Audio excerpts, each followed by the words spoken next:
안녕하세요. 저는 이혼 후 현재 엄마와 살고 있는 30대 후반 여성입니다. 저도 한때는 정말 행복한 가정을 꿈꿨지만 혼자만의 노력으로는 불가능한 것이 바로 결혼 생활이더라고요. 특히 시댁에서 친정을 무시하는 언행은 참을 수가 없었습니다. 남편은 뒤늦게 알게 된 친정엄마의 돈이 탐났는지 마음에도 없는 사과를 해오는데 용서해줄 마음도 없었고 후회하고 살든 말든 저는 이혼을 택했습니다. 저는 제가 아무리 잘났어도 다른 누군가를 무시하는 행동은 절대로 해서는 안 된다고 생각하는 사람인데요. 그래서 지금 엄마와 둘이 살면서 더없이 행복함을 느끼며 지내고 있답니다. 제가 지난 결혼 생활 동안 어떤 일이 있었고 어떤 무시를 당했는지 지금부터 그 이야기를 시작해 보려고 하니 잘 들어봐 주세요. 저와 남편은 지인의 소개로 만나게 되었습니다. 남편은 동갑이고 만나는 내내 저에게 그 누구보다 잘해주고 아껴주어서 사귄 지 2년 만에 결혼을 결심하게 되었습니다. 친구들은 너무 빨리 결혼하는 게 아니냐는 말도 했지만 저에게 남편은 너무나도 좋은 사람이었기에 절대 후회 없을 거라고 생각했습니다. 매일 연락은 기본이고 무슨 일이 생기면 같이 해결하려고 노력하는 사람이었어요. 거기다 제가 뭘 하든 응원하고 지지해 주기까지 했죠. 저희는 결혼 후 신혼생활도 정말 행복했습니다. 남편은 연애 때처럼 저에게 여전히 잘해 주었어요. 길을 걷다가 제 신발끈이 풀려 있으면 길 한복판에 멈춰서는 사람들이 보든 말든 무릎을 꿇고 매주는 것은 물론 집에 와서도 집안일을 잘하려고 애쓰는 모습이 정말 보기 좋았습니다. 자기야, 이거 버리면 되는 거지?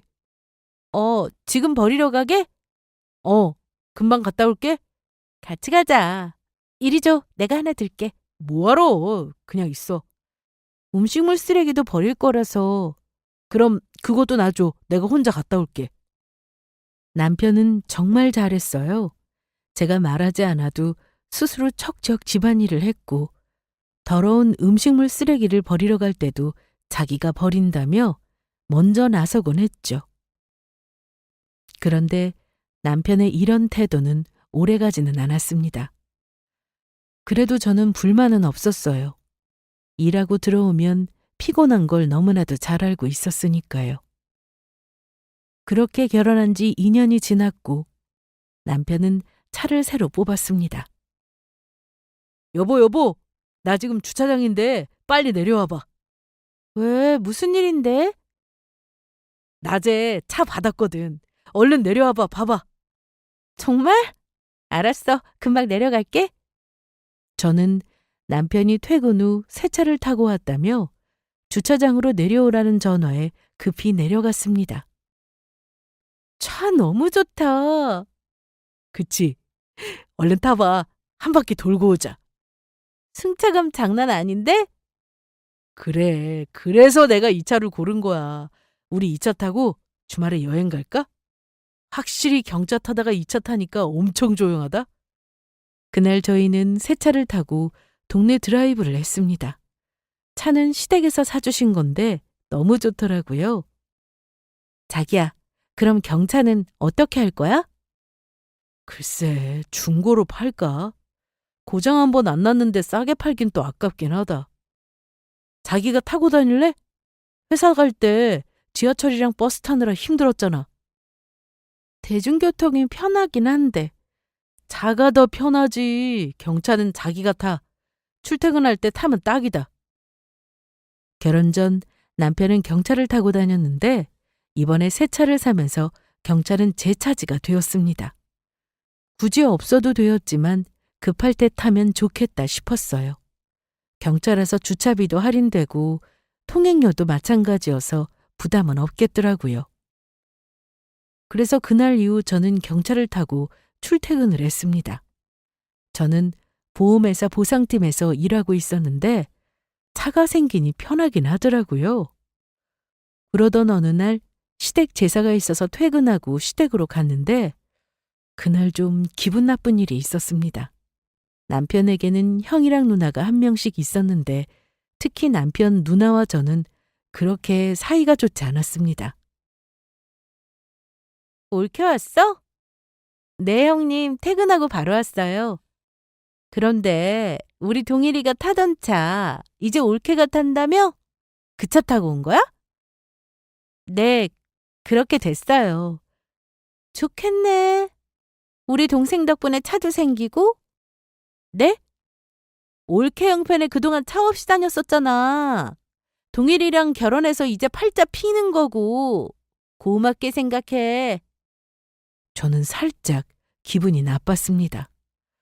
사실 시댁이 친정보다는 좋은 집에 살고 있어서 내심 저희 친정을 무시하고 있다는 걸 저도 알고는 있었습니다.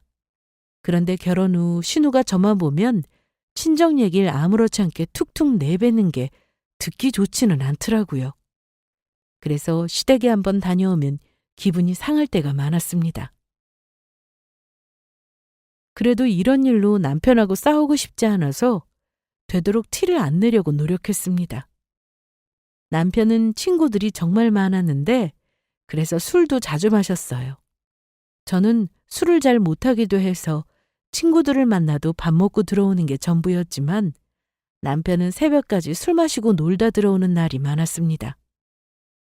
평소 남편이 약속이 있다고 하면 기분 좋게 보내주는 편이었는데 술에 취해 들어오면 저에게 술주정을 하곤 했습니다. 술을 마시고 늦게 들어오는 건 불만이 없었는데 술 마시고 저에게 하는 말이 기분 나빴습니다. 결혼할 때나 결혼 후 신혼여행 때까지만 해도 저희 친정이 못 사는 거에 대해서 아무 신경도 안 쓰던 남편이었는데 친구들만 만나고 오면 꼭 한 소리를 하곤 했죠. 혜수야! 나왔다, 혜수야. 지금이 몇 시야? 얼른 씻고 자. 아직 3시밖에 안 됐네. 새벽 3시야. 시끄럽게 하지 말고 얼른 씻어. 너 내 친구 민우 알지? 걔가 얼마 전에 결혼했잖아.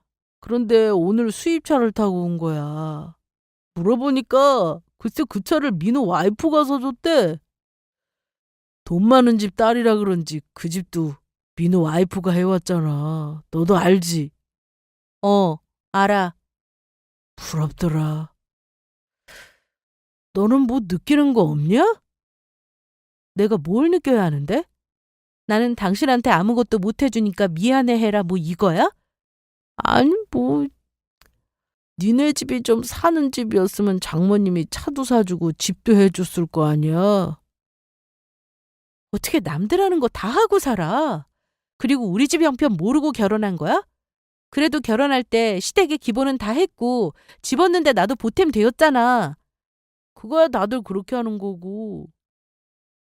암튼 넌 왜 이렇게 못 사는 집에서 태어났냐?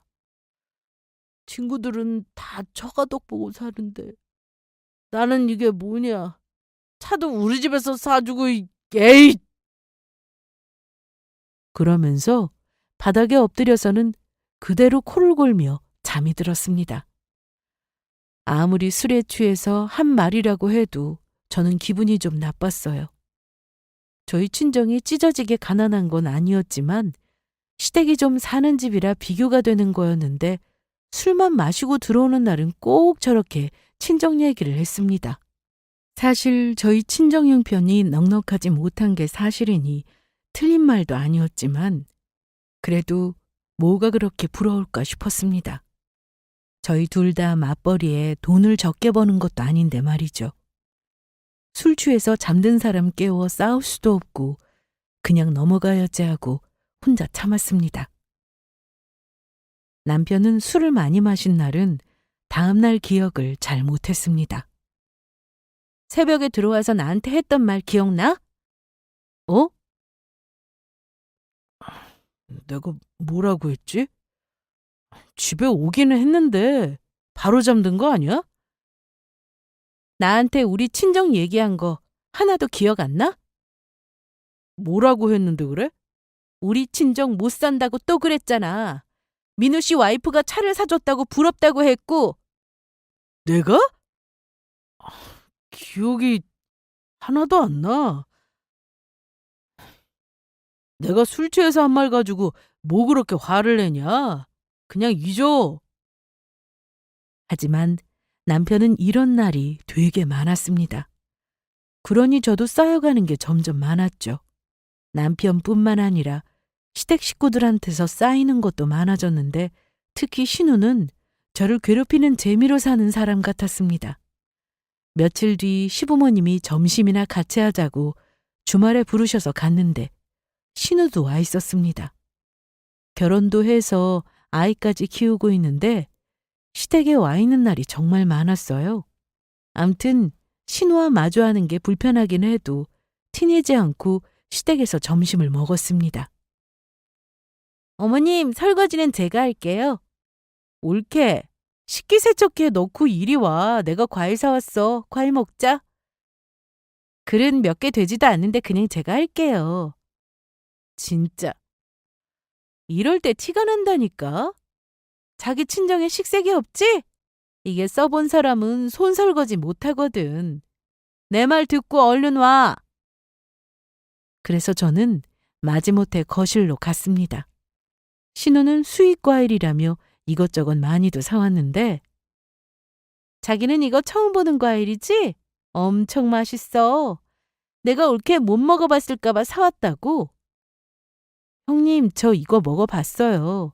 껍질 까는 게 좀 귀찮긴 한데 맛은 좋더라고요. 정말? 이거 비싼 거라 먹어보기 어려웠을 텐데. 아, 우리 동일이가 사줬구나. 아니요. 결혼 전에 부모님하고 많이 먹었어요. 신우는 이날도 저를 어떻게든 놀려주고 싶었던 모양이었는데 제가 가만히 당할 사람이 아니었습니다. 그렇다고 싸우자고 덤비는 것도 아니었고 은근히 저도 맞받아치니까 신우가 약올라하는 게 눈에 보였습니다. 난 또 자기네 친정 형편에는 이런 과일 먹기 힘드니까 못 먹어본 줄 알았지. 형님! 이 정도는 제 월급으로도 사 먹어요. 다음에는 제가 사올게요. 그러자 신우는 어색한 미소만 지으면서 저를 빤히 쳐다봤는데 저는 신경 쓰지 않고 아주 맛있게 과일을 먹었습니다. 그리고 이날 집에 오는 차 안에서 남편과 다퉜습니다.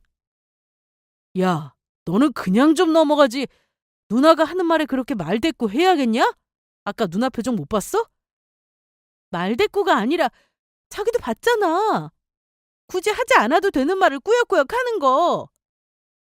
그 상황에 우리 친정 얘기가 왜 나오냐? 누가 보면 우리 친정이 무슨 다 쓰러져 가는 집에 사는 줄 알겠어? 시댁이 친정보다 형편이 좀 낫다고 해서 무시한다는 건 이해할 수 없었습니다. 아니 솔직히 까놓고 말해서 우리 집보다 기우는 건 사실이잖아. 그래, 시댁 잘 사는 거야 나도 알아. 그런데 내가 우리 집 형편 속이고 결혼한 거야? 대체 언제까지 내가 저런 말을 들으면서 살아야 해? 더 화가 나는 건 어머님은 대놓고 저에게 저런 무시를 하지는 않으셨으나 그렇다고 신우가 저에게 막말을 할 때면 굳이 말리지도 않으셨어요. 결국 어머님도 신우와 같은 생각이라는 거죠. 이런 날이 반복될수록 저와 남편의 사이는 점점 멀어져 갔습니다. 결혼을 했으면 둘이 버는 돈으로 아끼고 잘 살면 되는 거지 왜 꼭 시댁이나 친정덕을 보려고 하는 걸까요? 제가 시댁에 뭔가 요구하는 것도 없는데 남편은 항상 처가덕을 보고 싶어 했습니다. 저는 남편과 둘이 벌어서 어느 정도 경제적 형편도 안정적이라 이제 아기도 갖고 싶고 그랬는데 아이를 낳아 키울 만한 환경은 아니라는 생각이 자꾸만 들었습니다. 그래서 임신도 계속 미루게 되었죠. 그러다 제가 이혼을 하고 싶다는 생각이 들었던 일이 있었습니다. 그전부터 이런 일들이야 많았지만 뻔뻔한 남편의 태도에 더는 같이 살 수 없겠다 싶은 생각이 들었었는데요. 어느 날 로션을 거의 다 써서 서랍에서 새 화장품을 꺼냈습니다.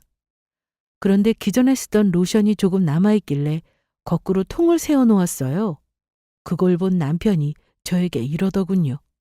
야, 그 정도면 좀 사라. 새 거 있어. 그런데 한두 번 더 쓸 수 있는 것 같아서 마저 쓰고 버리려고. 그렇게 써서 얼마나 나온다 그래.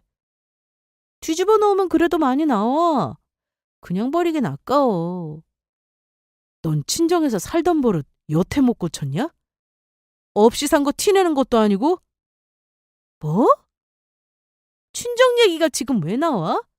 로션 깨끗하게 쓰고 버리겠다는데 친정하고 무슨 상관이냐고. 내가 틀린 말 했어?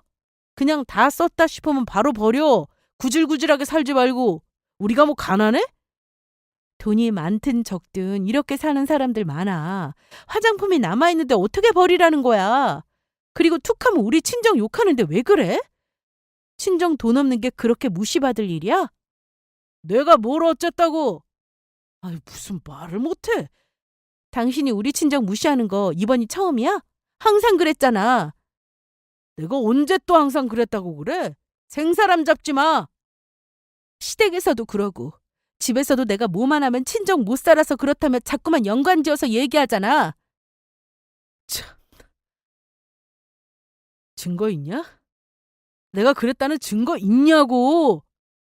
뭐라고? 증거? 남편은 애도 아니고 자꾸만 증거 타령을 했습니다. 저는 너무나도 어이없었죠. 툭하면 증거 하니까 저는 그날 이후 녹음기를 하나 샀습니다. 저나 친정을 무시할 때면 녹음했다가 들려주려고요. 남편이 그렇게 말하던 증거를 보여주면 과연 뭐라고 할까 싶어 작정하고 준비했습니다. 실제로 녹음기를 보여주며 녹음한다고까지 말을 했는데 하나도 안 무섭다며 아예 더 심하게 친정을 무시하는 말을 하던 남편이었습니다. 그리고 얼마 뒤 저는 친정에 자주 가야 할 일이 생겼습니다. 바로 엄마가 편찮으셨기 때문인데요. 몇 년 전 엄마가 큰 수술을 받으셨는데 그게 재발이 되어 급격히 몸이 안 좋아지셨습니다. 집에서 친정까지는 차로 3, 40분 거리인데 회사에서 퇴근하고 친정에 가려면 1시간이 좀 더 걸립니다. 저 말고 자식이 또 있는 것도 아니고 제가 아니면 엄마를 누가 챙기겠어요? 뭐하러 왔어? 퇴근하고 집으로 가지. 엄마 걱정돼서 왔는데 이럴 거야? 힘들까 봐 그러지. 아직은 혼자 병원 다닐 정도는 돼. 그래도 병원에서 조심하라고 했잖아. 약 먹으면 통증도 금방 가라앉아. 그리고 낮에 간병인도 오고. 간병인? 얘기를 들어보니 엄마의 큰오빠, 그러니까 저에게는 큰 외삼촌이 간병인을 불러주었다고 하셨습니다. 그래서 낮에는 엄마 혼자 있어도 되니까 걱정 마. 너 자꾸 여기 오면 강서방이 싫어해. 싫어할 게 뭐가 있어? 엄마 보고 싶어서 간다는데? 참, 너 온 김에 엄마 차 타고 가. 됐어. 나도 차 있는데 뭐. 강서방이 타던 차 오래됐잖아. 그거 처분하고 엄마 차 타라니까. 난 타던 차가 편해. 늦었다. 나 이만 가볼게. 내일은 일찍 끝나니까 바로 올게. 저는 퇴근하고 친정에 가곤 했는데 너무 늦을 때면 남편에게 연락을 했습니다. 아무리 사이가 안 좋아도 어딜 가는지 말은 하는 게 맞다 싶었거든요. 그런데 친정에 들렀다가 집에 가는 날은 밤 10시가 넘을 때가 많았습니다. 처음에는 엄마가 아프시니 남편이 다 이해해 주는 것 같았는데 점점 집안일 가지고 트집을 잡더라고요. 야, 네가 장모님 보러 가는 거 내가 이해는 하는데 그래도 집안일은 좀 신경 써라. 집안일 다 해놓고 다니는데 왜? 건조기에 수건 그대로 있던데? 그건 내가 깜빡했네. 자기가 봤으면 좀 꺼내지 그랬어? 그거 어려운 거 아니잖아. 나도 일하고 집에 오면 피곤해. 집안일 하고 싶은 줄 아냐? 말 잘했네. 나도 나가서 일해. 우리는 맞벌이 부부잖아. 그런 집안일을 당신도 조금은 해야 해. 정확히 말하면 반반 해야 한다고. 그런데 내가 언제 정확히 반 잘라서 한다고 시킨 적 있어? 기껏해야 내가 묶어놓은 쓰레기 버리러 가는 거? 그거 전부잖아. 아유, 몰라. 암튼 친정 가는 거야 좋은데 할 일은 다 해놓고 가라. 우리 엄마 아픈 거 잘 알면서 그런 말이 나와? 병원에서는 엄마랑 최대한 많은 시간 보내라고 했는데 그게 뭘 의미하는지 모르겠냐고! 그랬더니 입을 꾹 닫고는 아무 말도 안 하더라고요. 이런 남편하고 무슨 얘기를 하겠어요? 아빠는 몇 년 전 돌아가셔서 엄마 혼자 살고 계셨는데 자식은 저뿐이고 그러니 제가 더 신경을 써야 했습니다. 그래도 큰 외삼촌이랑 작은 외삼촌이 엄마를 잘 챙겨주셔서 다행이었어요. 그날 이후 몇 달 동안 저는 퇴근 후 친정에 가는 날이 많았습니다. 매일은 아니었지만 그래도 일찍 끝나는 날은 집이 아닌 친정으로 먼저 갔죠. 그런데 아무리 간병인이 잘 챙겨준다고 해도 내 손으로 직접 해야겠다 느낄 때가 많았어요. 엄마도 간병인한테 이것저것 해달라고 말할 성격이 아니셨거든요. 그리고 내 손으로 엄마를 모셔야 나중에 후회도 안 할 것 같았죠. 거기다 퇴근하고 친정에 가는 시간이 상당히 걸리다 보니 저도 힘들었습니다. 그래서 회사에 얘기를 했네요. 친정 근처에 있는 지점으로 옮길 수 있으면 그렇게 해달라고 말이죠. 다행히도 가능하다는 답변을 받았습니다. 그래서 다니던 곳은 그달 말일까지만 일했고 다른 지점으로 출근하기까지 한 달 정도 텀이 생겼습니다. 남편에게는 구구절절 이런 얘기를 자세하게 하지는 않았어요. 저희는 언젠가부터 퇴근하고 집에 같이 있어도 서로 대화를 많이 하지 않았거든요. 남편은 제가 출근하지를 않는 모습을 보고는 너 회사 안 가? 그만뒀어. 뭐? 아니 그 좋은 회사를 왜 그만둬? 엄마 병간하려고 그만뒀어. 그랬더니 남편이 아주 난리가 났습니다. 야, 아무리 그래도 장모님 병간호한다고 회사를 그만둔다는 게 말이나 되는 소리야? 나하고 한마디 상의도 없이 이게 무슨 소리야? 잠깐 쉬는 거야. 다시 회사 나갈 거라고. 너 재취업이 얼마나 힘든 줄이나 알아? 앞으로 나 혼자 벌어야 하는데 아이씨, 간병인도 있다면서 왜 네가 나서냐 나서길. 회사에 다시 출근할 거라고 말했는데도 남편은 제 말은 들으려 하지 않더라고요. 사이가 좋았다면야 자세히 설명을 해주었겠지만 친정엄마 걱정은 요만큼도 안 하고 외벌이하게 생겼다며 뭐라고만 하니 더 말을 하기 싫어서 그러던가 말던가 냅뒀습니다. 저는 당분간 출근하지 않으니 낮에는 집안일을 완벽하게 끝내놓고 친정에 다녀오곤 했습니다. 친정도 낮에 다녀올 수 있게 되니 좋더라고요. 그리고 자고 오는 날도 많았습니다. 물론 남편에게는 얘기를 했습니다. 전화를 하든 문자로 남기든 말은 하고 외박을 했네요. 하지만 남편은 여전히 저희 엄마 걱정보다는 본인만 신경 쓰는 사람이었습니다. 금요일 저녁 친정에서 자고 토요일에 돌아왔는데 그날 남편이 난리가 난 겁니다. 야, 주말인데 밥도 안 해놓고 외박을 한 거야? 넌 손이 없어 발이 없어? 네가 해먹어. 냉장고에 반찬도 있고 쌀 씻어서 밥만 하면 되는데 그게 어려워? 내가 무슨 밥을 해? 여태 해본 적도 없는데. 할 줄 모르면 배워. 언제까지 아무것도 안 할 건데? 너 툭하면 잘 사는 처갓집하고 우리 집 비교하는데 나도 좀 하자. 요즘 남자들도 요리 잘해. 그리고 그게 이상한 게 아니라 당연한 거라고. 남자는 요리하면 안 되는 거야? 하면 하는 거지 왜 자꾸 못한다고 하는데? 앞으로 밥은 해놓고 나가. 너 지금 놀면서 네 할 일 안 하는 게 문제 있다. 내가 놀러 다녀? 너 그리고 우리 엄마 아프신 거 알면서 얼굴 보러 온 적 한 번이라도 있어? 뭐가 그렇게 잘나서 살림 어쩌고 트집만 잡으려고 하는데. 아, 시끄러워. 빨리 밥이나 해. 저는 알아서 차려 먹으라고 하고는 아무것도 하지 않았습니다. 그리고 방 청소하고 빨래도 돌리고 방으로 가서 한숨 자려고 누웠습니다. 그랬더니 남편은 씩씩대면서 혼자 라면을 끓여 먹더라고요. 이제 남편과의 결혼 생활도 점점 끝이 보이는 것 같았습니다. 많은 걸 바란 게 아니었는데 어떻게 단 한 번을 엄마 안부를 묻지도 않는 건지 너무 못됐더라고요. 저는 며칠 뒤 다시 친정에 갈 준비를 하고 있었습니다. 전보다 엄마가 많이 위독한 상태여서 이번에는 좀 오래 있을 생각으로 짐을 싸고 있었죠. 야, 내 말 안 들려?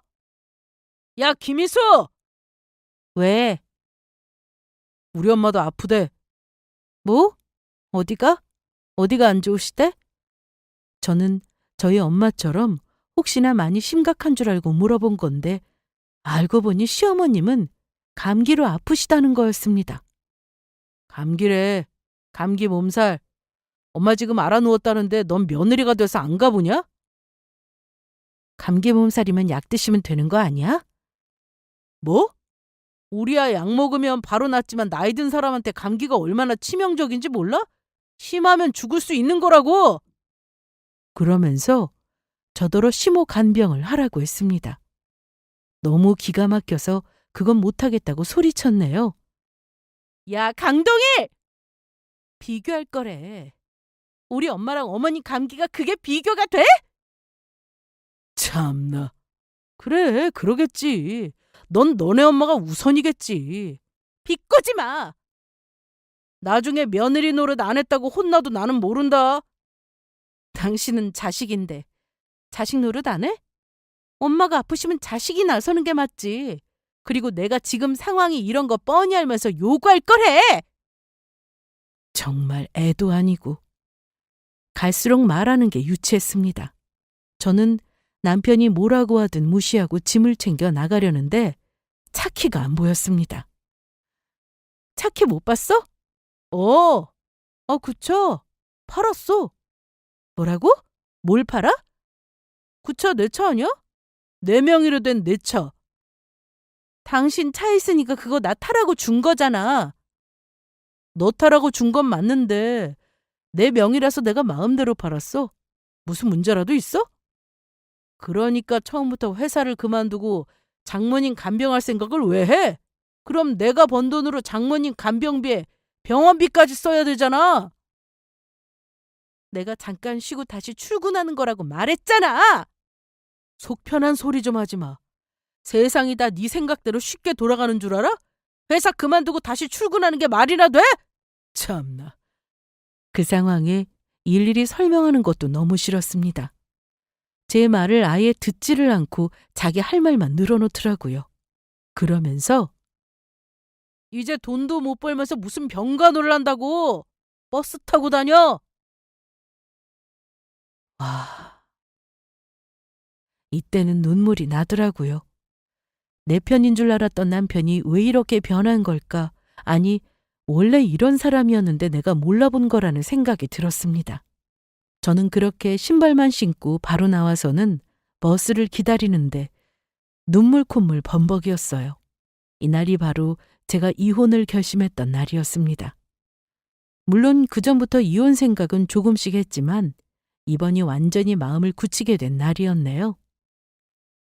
이 얼굴로 버스를 탈 수 없어서 급하게 택시를 잡아탔고 그렇게 친정에 도착했습니다. 그런데 간병인은 물론 큰 외삼촌이랑 작은 외삼촌까지 다 와 계셨어요. 큰 외삼촌! 희수 왔구나. 아무래도 내일 병원에 입원을 해야 할 것 같아. 며칠 전까지만 해도 괜찮았는데. 병원 가도 뭐 해줄 게 없다고 하는데 그래도 집에 있는 거보다는 낫잖아. 그래서 저희는 다음 날 아침 일찍 병원에 가기로 했습니다. 희수야, 또 어딜 나가? 나 내일 엄마랑 병원 가면 계속 같이 있을 거니까 집에 가서 캐리어 좀 가져오려고. 다 싸놨는데 급하게 나온다고 놓고 왔네. 금방 갔다 올게. 저기 서랍 열어봐. 서랍은 왜? 거기 차키 있어. 엄마 차 타고 다녀와. 엄마가 너까지 보험 다 들어놔서 그냥 운전해도 돼. 삼촌이 그러는데 너 택시 타고 왔다며? 엄마 말 듣고 차 타고 갔다 와. 저는 그렇게 엄마 차를 타고 다시 집으로 향했습니다. 그리고 남편에게 전화를 걸었어요. 현관에 있는 캐리어 좀 가지고 내려와. 너 아직도 안 갔냐? 네가 직접 가져가. 나 금방 가봐야 돼. 빨리 가지고 내려와. 한참이 지나서야 남편은 캐리어를 끌고 나오더라고요. 아파트 입구 쪽에 차를 대놓고 있었는데 남편이 보이자 차에서 내렸습니다. 뭐냐 이 차? 얼른 줘. 아니 이 차 뭐냐고. 네가 왜 이 차에서 내려? 제가 타고 온 엄마 차는 최고급 벤츠였습니다. 수입차에서 내리니 남편이 놀란 눈치였죠. 너 설마 내가 차 팔았다고 그새 차 렌트라도 한 거야? 아니 차를 빌려도 무슨 이런 수입차를 빌려. 오라. 렌트카도 아니네? 아니 뭐냐고 대체. 엄마 차야. 됐니? 그리고 저는 캐리어를 트렁크에 싣고는 엄마가 몸이 많이 안 좋으셔서 병원에 입원하기로 했어. 당분간 병원에 있을 거니까 그렇게 알고 나중에라도 외박을 했네만에 그딴 소리 하면 가만 안 둘 줄 알아. 저는 그 길로 친정을 갔습니다. 그날 밤 남편한테 전화가 계속 왔는데 제가 받을 리가 있나요? 너무 괘씸해서 안 받았습니다. 핸드폰을 꺼두고 엄마랑 같이 잤네요. 그리고 다음날 아침 일찍부터 병원에 갈 준비를 하고 있었는데요. 제가 전화를 안 받으니 남편이 친정으로 찾아왔습니다. 아침부터 무슨 일이야? 야, 너 어제 그렇게 가버리면 어떡하냐? 할 말 없으니까 돌아가. 병원 가야 돼. 아니 궁금해 죽겠으니까 말 좀 해봐. 어떻게 장모님이 그런 차를 가지고 있냐고. 그게 말이나 돼? 나도 못 사는 그 비싼 차를 장모님이 무슨 돈이 있어서. 혹시 네가 사들였어? 그때 방에서 큰 외삼촌이 엄마를 부축해서 나오고 있었습니다. 남편이 인사도 제대로 하지 않고 있자 큰 외삼촌이 아주 크게 혼을 냈는데요. 이보게 자네! 자네는 인사도 안 하나? 아, 죄송합니다. 안녕하세요. 아침 일찍부터 무슨 소란인가 이게? 저 그게 희수한테 볼 일이 좀 있어서요. 자네 장모는 눈에 보이지도 않는가? 그제서야 남편은 엄마에게도 인사를 하고 몸 상태를 물어봤습니다. 하지만 엄마는 말할 기운도 없었고 당장 병원에 가야 해서 다들 남편 보고 빨리 돌아가라고만 했네요. 저는 그 길로 병원으로 향했고 엄마가 몇 가지 검사를 받는 동안 입원 수속을 하러 갔습니다. 희수야, 어떻게 된 거야 정말? 여기까지 쫓아왔어? 그 차가 뭐가 그렇게 중요하다고 이러는 거야? 중요하지. 그 차가 한두 푼인 줄 알아? 1억이 넘는 차라고 1억이. 그런데? 그런데라니. 그렇게 비싼 차가 장모님 차라는 게 말이나 되는 소리야? 엄마는 그런 비싼 차 타면 안 돼? 저갓집 형편 내가 다 아는데 그런 차를 샀을 리가 없잖아. 설마 빚내서 산 건 아니겠지. 그럼 내가 갚아야 하는데? 헛소리 그만해라. 저는 엄마한테 이런 수입차가 있었다는 건 전부터 알고 있었습니다. 큰 외삼촌이 사준 차였는데 이것도 얘기가 좀 길어요. 사실은 엄마한테 건물이 있었습니다. 정확히 말하면 외할아버지가 건물을 하나 남기고 돌아가셨는데 큰 외삼촌과 작은 외삼촌 그리고 엄마 이렇게 삼남매가 공동명의로 건물을 갖게 되었다고 하더라고요. 저도 여기까지는 다 알고 있는 내용이었는데 큰 외삼촌이 그 당시 건물을 팔아도 돈이 되지 않는다고 하여 가치가 크지 않은 건물인가 생각하고 있었습니다. 그런데 큰 외삼촌이 작은 외삼촌하고 엄마에게 부탁을 했었대요. 본인이 건물을 잘 관리해 볼 테니까 맡겨달라고요. 물론 지분은 그대로 유지한 채 말이죠. 그래서 그동안 건물 수익을 차곡차곡 모으고 큰 외삼촌의 사비까지 보태 건물을 새로 올렸다고 했습니다. 그리고 지금 그 건물의 시세는 80억이 넘는다고 했고요. 엄마는 제가 결혼할 당시 어떻게든 보태보려고 건물의 지분을 돈으로 달라고 했었다는데 큰 외삼촌이 지금 지분을 빼면 손해라며 말렸다고 하시더라고요. 그렇게 자기를 믿고 맡겨준 게 고맙기도 하고 엄마가 처음으로 수술받고 회복했을 때 앞으로 좋은 차 타고 좋은 곳만 가라고 선물해 준 게 바로 저 수입차였습니다. 하지만 엄마가 다시 몸 안 좋아지면서 결국 차는 주차장에만 있게 되었죠. 저도 이런 자세한 얘기는 최근에야 들었는데 어차피 건물의 엄마 지분은 엄마 것이지 제 것이 아니니까 신경도 안 쓰고 살았습니다. 남편은 병원까지 쫓아와 저를 계속 귀찮게 했는데 큰 외삼촌이 그때 남편을 불러 로비로 같이 내려갔습니다. 그동안 남편이 저를 무시하고 함부로 대한 것을 어느 정도 알고 계셨는데 우리 엄마까지 무시하는 것 같으니 아마 다 얘기를 해주려고 데려가신 것 같았어요. 그렇게 저는 입원 수속을 마치고 엄마 병실을 안내받았습니다. 병원에서도 이제는 뭔가 더 해줄 것도 없다고 하셨지만 혹시나 위험한 상황이 찾아올 수 있으니 입원하는 게 낫다고 판단했습니다. 보호자는 한 명까지만 입실이 가능하여 큰 외삼촌과 작은 외삼촌은 모두 집으로 가셨는데 며칠 뒤 남편이 병원을 찾아왔습니다. 희수야, 나 병원 로비에 와 있는데 잠깐 내려올 수 있어? 지금 안 돼. 왜 왔어? 잠깐이면 돼. 전해줄 것도 있고 딱 10분만 시간 내주라. 그래서 로비로 내려갔는데 남편이 뭔가 잔뜩 들고 있었습니다. 딱 봐도 음식 같아 보였어요. 이거 받아. 엄마가 죽도 해줬고 누나가 과일도 사줬어. 장모님 드시라고. 병원에서 밥 잘 나오고 먹을 것도 많아. 그리고 이거 냉장고에 다 넣지도 못하니까 다시 가지고 가. 먹을 사람도 없어. 그래도 성의를 봐서 받아줘라. 어? 근데 넌 밥은 잘 챙겨 먹고 있는 거야? 장모님 몸 상태는 좀 어떻대? 갑자기 왜 이래? 평소에 우리 엄마 몸이 어떤지 관심도 없던 사람이 갑자기 궁금해졌어? 희수야, 미안했다. 내가 너 무시했던 거 그동안 기분 나빴다면 사과할게. 저는 좀 어이가 없었습니다.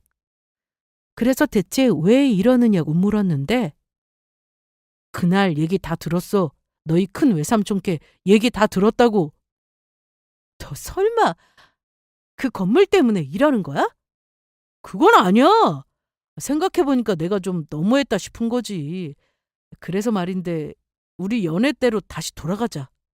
그때 정말 우리 얼마나 좋았냐? 싸우지도 않고. 미안하지만 나는 그럴 마음 없어. 한동안 네가 나한테 한 거 생각하면 절대 용서 못해. 지금 우리 엄마 많이 안 좋으니까 와서 사람 귀찮게 하지 말고 다시는 찾아오지도 마. 알았어. 갈게. 그리고 뭐 필요한 거 있으면 연락 줘. 내가 사가지고 올게. 누가 봐도 이건 돈 때문에 다시 잘해주는 거였습니다. 따지고 보면 이 건물은 제 것도 아니고 엄마 지분일 뿐인데 생각할수록 너무 못됐더라고요. 엄마 돌아가시면 제 차지가 될 거니까 알아서 설설 기는데 이혼만이 답이라는 생각이 들었습니다. 더 웃긴 건 그 사이 남편이 시댁에 가서 이 사실을 다 말했더라고요.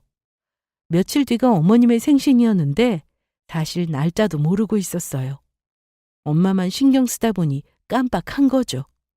매년 이런 적이 없었는데 이번에는 진짜 완전히 잊고 있었습니다.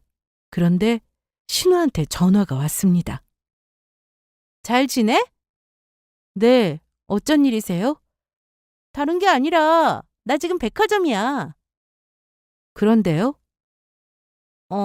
내일 모레가 우리 엄마 생신이잖아. 올케 혹시 모르고 있었어? 깜빡했네요. 제가 정신이 없어서요. 그래 뭐 그럴 수도 있지.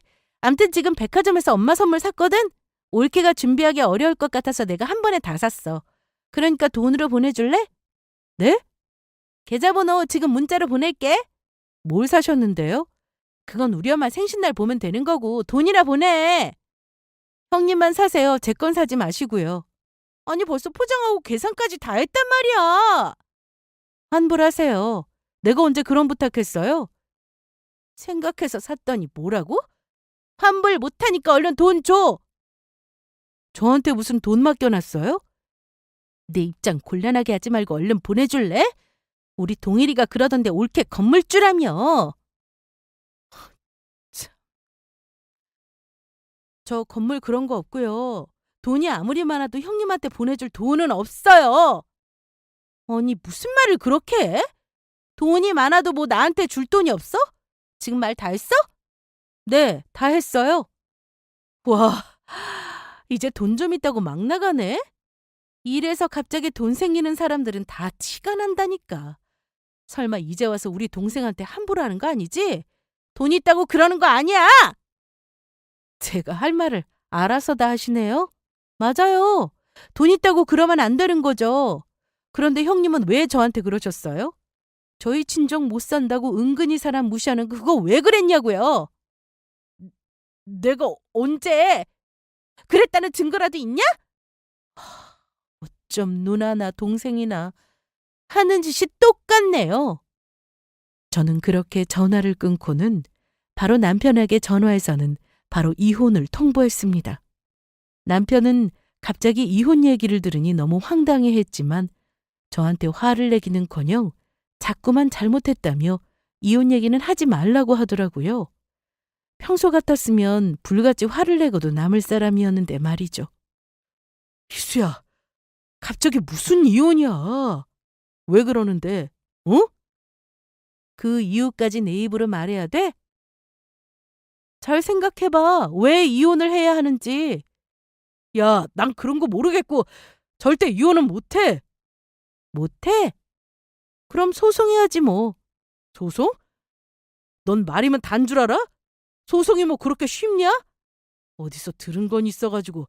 암튼 난 이혼 못하니까 그런 줄 알아. 조용히 이혼할 거 아니면 기다려. 내가 소송 걸 테니까. 남편은 제가 병원에 있으면서 이혼 준비를 잘 못할 거라 생각한 것 같았어요. 하지만 현실은 그랬습니다. 그래서 어쩔 수 없이 큰 외삼촌께 부탁을 했습니다. 이수야, 내가 지금 변호사 한 분 병원으로 가시라고 했어. 전화 오면 로비로 잠깐 내려와서 얘기하면 될 거야. 고마워, 외삼촌. 엄마는 좀 어때? 좋아졌다가 또 나빠졌다가 그래요. 그런데 그때 말이에요. 제가 엄마 입원 수속하고 있을 때 동일 씨한테 뭐라고 하신 거예요? 그때? 내가 봐도 그 자식이 너나 네 엄마 우습게 보는 것 같길래 혼 좀 내줬어. 그러는 거 아니라고. 그랬더니 그런 집안 형편에 무슨 수입 차냐면서 분수에 넘친다는 말을 하길래 내가 다 말했지. 보이는 게 다가 아니라고. 그러니까 함부로 말하지 말라고 하고 돌려보냈어. 아, 그랬구나. 왜? 그 자식이 또 와서 뭐라고 해? 갑자기 잘해주더라고요. 그래서 짐작은 했어요. 삼촌한테 건물 얘기 듣고 변한 거구나 하고요. 암튼 변호사 알아봐줘서 고마워요. 그래, 잘 얘기하고 또 일 있으면 전화해. 그 자식 찾아와서 힘들게 하면 삼촌한테 전화하고. 저는 남편이 하도 증거 얘기를 해서 그동안 남편이나 신우가 저랑 친정을 무시했던 걸 녹취한 게 있었는데요. 그것뿐만 아니라 스트레스로 병원에 다니면서 약 먹은 것까지 모두 제출할 생각이었습니다. 남편이랑 신우 때문에 복장이 터져서 병원에 다닐 때는 그렇게 화가 났는데 이제 와서 보니 결정적 증거가 되어버렸네요. 그 사이 엄마는 병원에서 위험한 고비를 한 차례 넘겼습니다. 엄마의 의지가 정말 대단하셨습니다. 아직 안심할 단계는 아니었지만 그래도 이렇게 조금씩이라도 좋아지면 좋겠다 싶었습니다. 엄마는 더는 병원에서 뭔가 해줄 게 없다고 해서 퇴원을 했습니다. 저는 출근 날짜가 다가와서 회사도 나가기 시작했는데요. 친정에서 회사가 가까워져 퇴근하고 바로 엄마를 보러 갈 수가 있어 좋았습니다. 남편은 이혼 소송이 시작되자 제가 내민 증거에 제대로 반박을 하지 못했습니다. 그렇다고 쉽게 인정도 하지 않았기 때문에 생각보다 오래 걸리더라고요. 혼자가 아니라 변호사가 있어서 그래도 어렵지 않게 진행은 되었고 한 번에 여러 가지 일을 하니 힘은 들었지만 끝까지 잘 해내고 싶었습니다.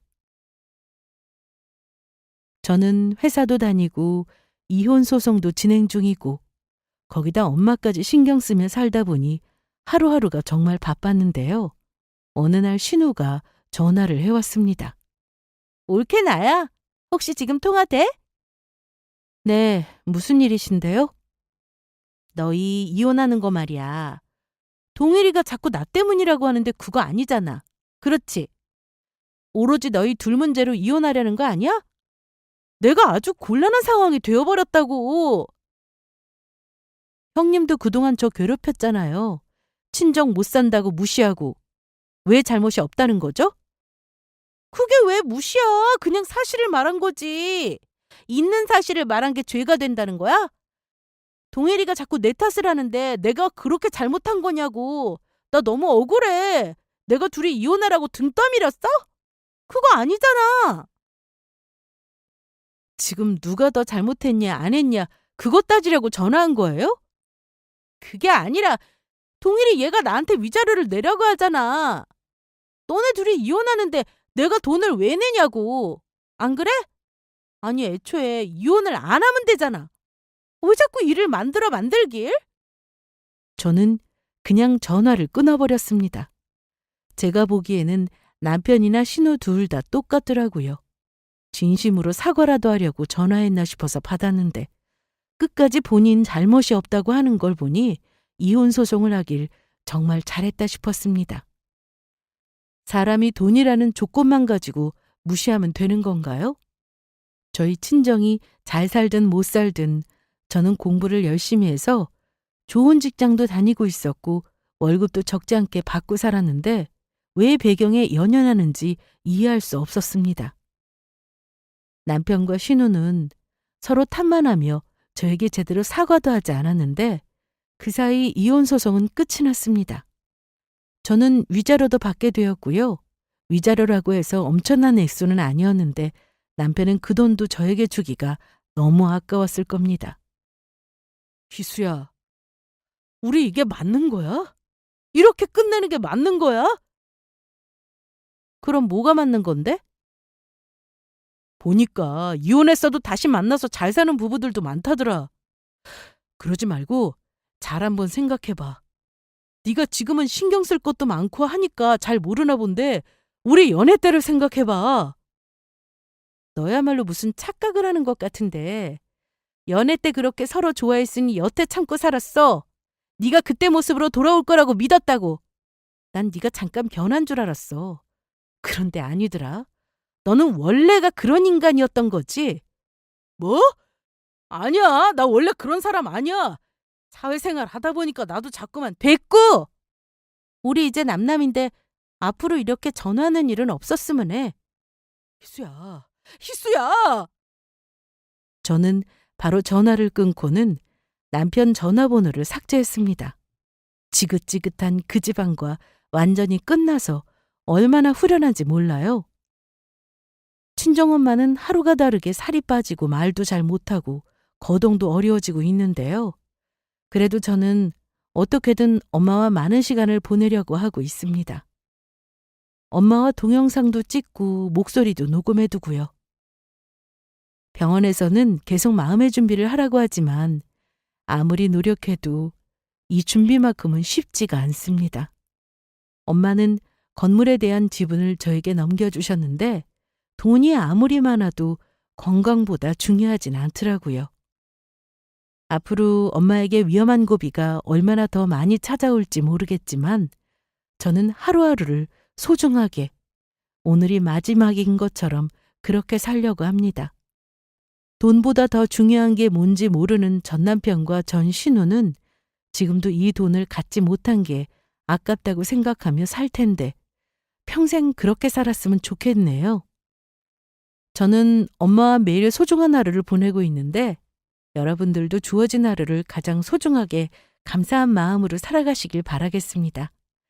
저의 사연을 들어주셔서 감사드리고 이만 저의 이야기를 마치도록 하겠습니다.